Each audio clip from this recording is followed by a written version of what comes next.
Alright. You read the title of the video, I ain't gonna waste your time. This one's gonna be on the shorter side, I reckon. But I see, we know that Western society's cooked, you know?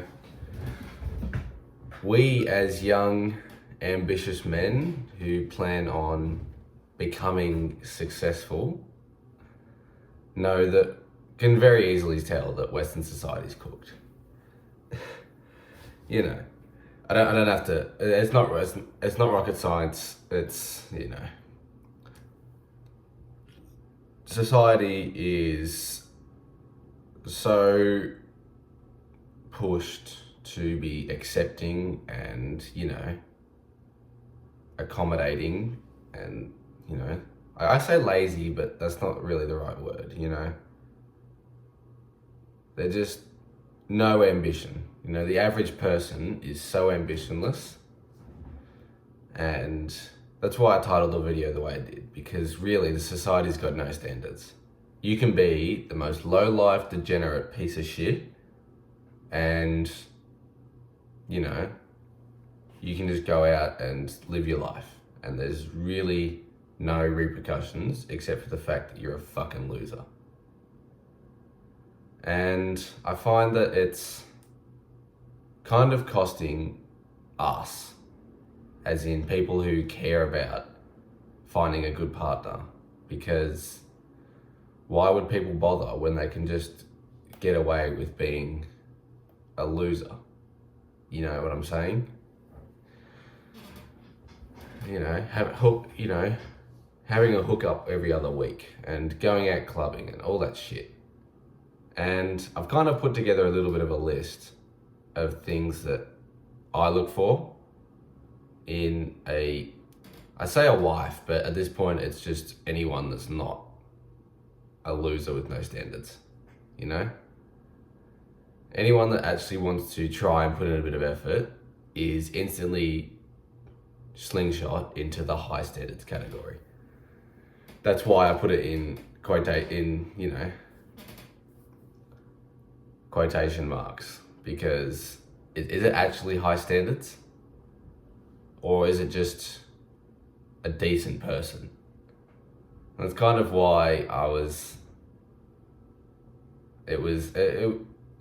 why I'm struggling to actually commit to dating, because even though it's not a lot and not very hard to achieve, it's so rare, and especially in Western society, it almost doesn't exist. But anyways, I wanted to start with just probably the biggest one. I'm not sure if these are in order of importance, but they might be. Now, this is subject to my bias, but I feel like you can't go wrong with looking out for these things.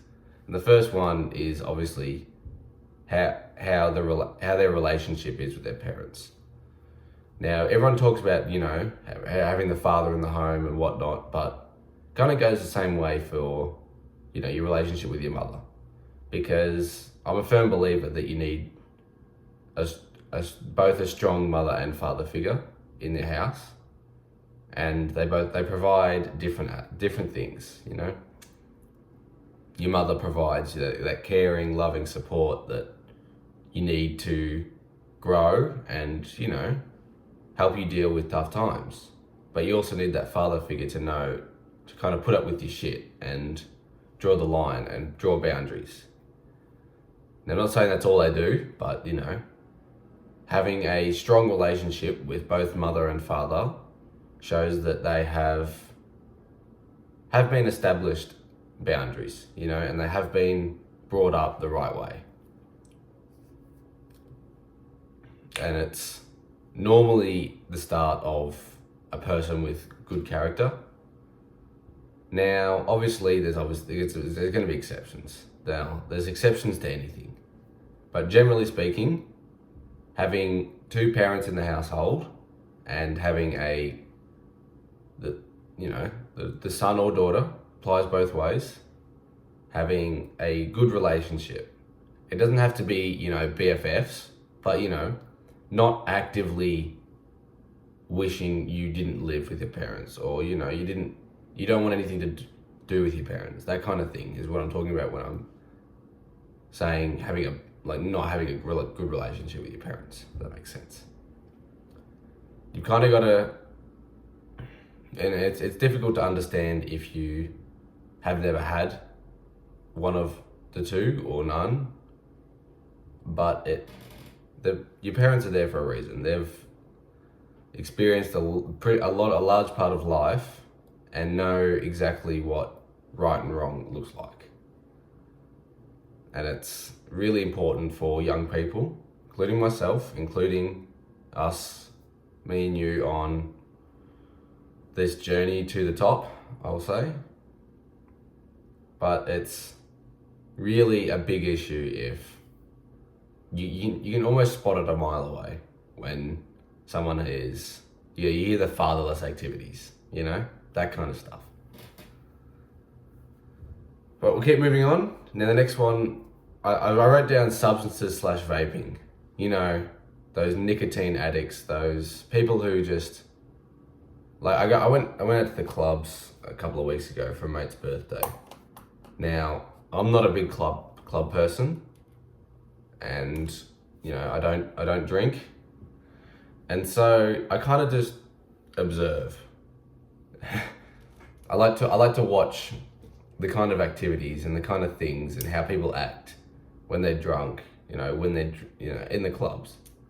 And one of them that I noticed is everyone vapes, whether they actively have a vape or not. You know, vapes get passed around, whatever. And, you know, I get, you know, because I'm there, people assume that I vape. And I'm like, nah, don't vape. And they're like, well, good on you. You know, vaping fucking sucks. As they continue to keep sucking on their vape. And I'm like, because I'm completely sober. And I just think, what the fuck? It's like any addict. It's like, yeah, vaping's terrible for you. You shouldn't do it. And good on you for not doing it. And they like continue, they know how bad it is, but they just continue to suck on their vape. And the same concept kind of applies with drugs, except they've got, how do I put this? Like, when I say drugs, you know, all the big ones, weed, even hard drugs, but it's a form of coping, and it's a really poor excuse. You can say alcohol is under the same banner, but it's kind of too widely accepted. If that makes sense. I don't know if any of these makes sense. It does in my head. I'm trying to like relay it in a way that does. But it's important to, why substances are so bad is because they lead to addictions, and they're not, there's a reason why they're illegal in my country, in a lot of countries, and they're not grounds for a quality person. And I really haven't met anyone who I want, especially in like a girlfriend or a wife, who actively does drugs, whether it's just weed or whatnot, or vaping or any of that stuff, actively does that and is also a high quality person. There's just never any correlation. Now, I know people who I have been friends with in the past, with people who, you know, frequently do drugs, and, you know, they're nice enough on the surface, but they're just not the kind of people that I want to spend a lot of time around. And, you know, even stuff like, it's expensive. It's financially immature to go out and spend hundreds of dollars on just a good time in terms of like getting high. Now, I'm gonna keep moving on. Now, this one kind of umbrellas under substances vaping. I briefly spoke on it, but always going out drinking and slash clubbing. You know, those people that go out every week, every weekend, you know, whether it's just drinking at someone's place, parties, clubbing, bars, all that stuff. But all the time. I know a few people that seem to be always drinking. Whenever you hear about a story about them or what they're up to, it's like, oh, they went out to the club last weekend.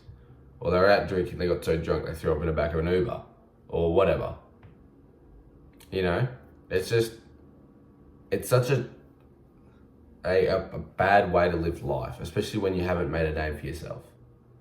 Because it's wasting money, it's wasting you just going out and being actively making you feel what, you know, your health. People don't think about these drugs and drinking and all this degenerate behavior as unhealthy.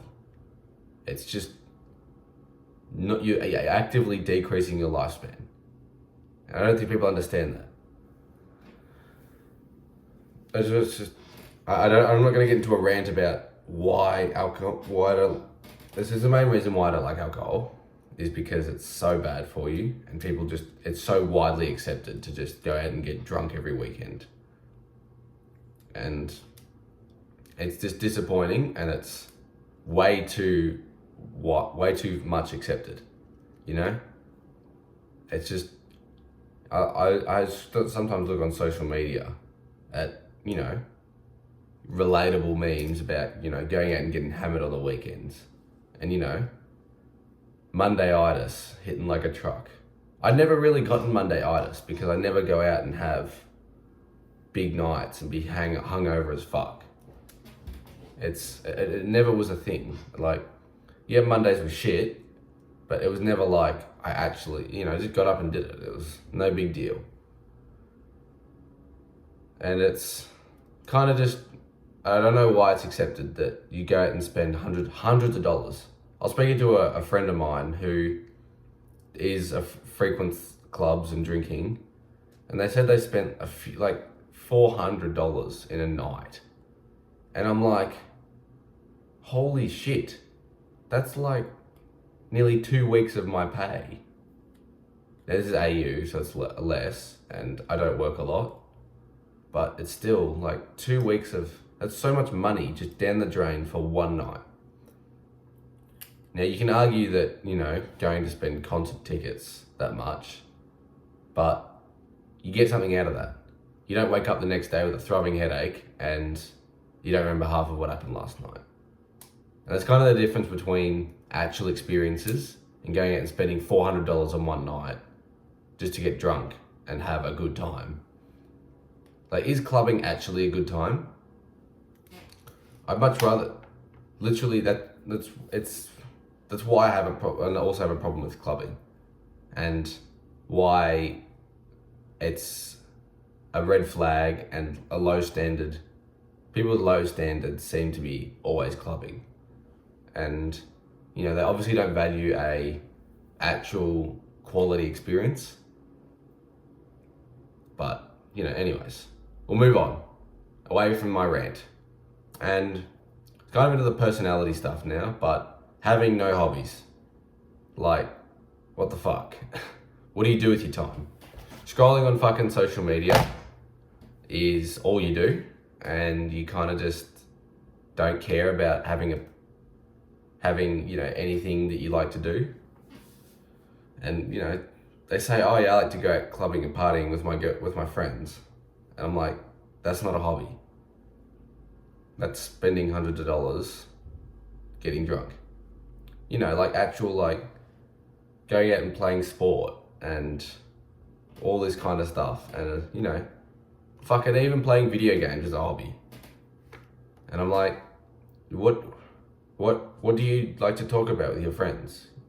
What value do you bring to a friendship or a relationship? You know what I'm saying? It just screams low quality when you don't actually like to spend your time doing something you enjoy. Now, kind of within that is not caring about your health. in terms of like, your diet shit, you don't do any activity. And my household is very, very active. We all play sport. My dad was damn near a professional athlete. Mum's been playing sport for years. Me and my sister play sport. Have been since I pretty much could. And it's kind of just been the norm in our household. And I get that a lot of households aren't, brought up in that. And it's not something that's openly encouraged.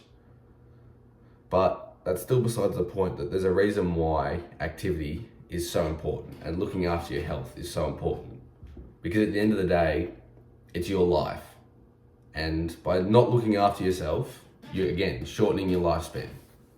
And it doesn't show any character, or you don't care about if you don't look after your health, you're actively saying, well, I don't care about my future self.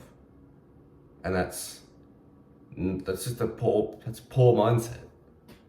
I don't understand why people are so okay with just sitting around, and it really pisses me off when you see like dudes just sitting in their chairs playing video games for hours a day, eating shit, and they've never done haven't done a minute of physical activity in the last five years.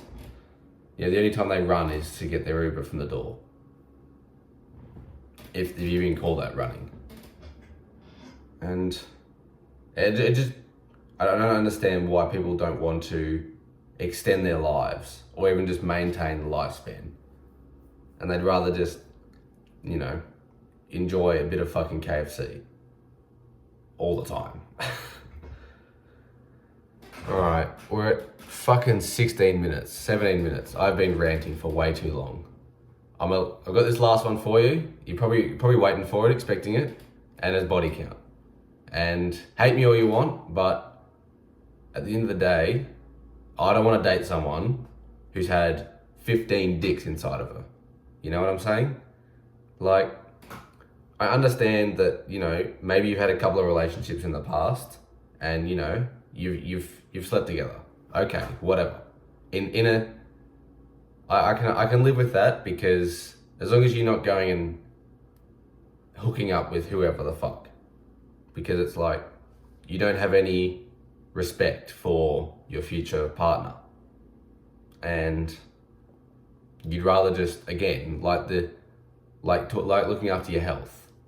You don't care about what your future self has to deal with, because there's very few guys who actually want to go out and date someone who's got a body count of 15, 20 plus. And it's like, because that actually sees where your mindset is at, and you care about marriage and settling down with someone very little, which at the end of the day is why we're here on the earth. But and once you've made that decision, you can't unmake those decisions.